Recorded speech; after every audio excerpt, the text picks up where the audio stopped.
Parents, I just wanted to go ahead and show you guys how to use KinderTown. It's very simplistic and easy to use. So first we're just going to go and search KinderTown. And then it's this very first one that will always pull up. And this is what it should look like. You can also do this on your phone or your iPad.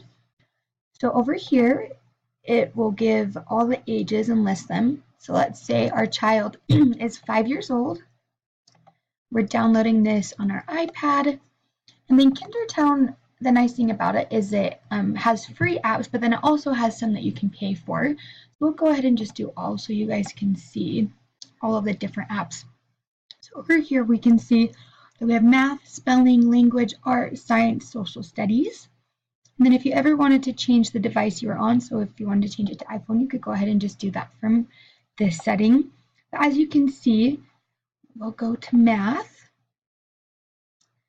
There's so many different options for apps. Most of the ones that cost money aren't very expensive, but it is nice to have free apps. So as you can see, it lists the price right here.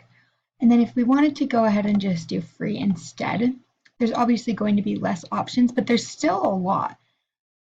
And the nice thing about all the apps is it tells you the age range that the app is for, the device, the subject, all of that. And that's how you use it. And then once you're on your phone, you'll just go ahead and download that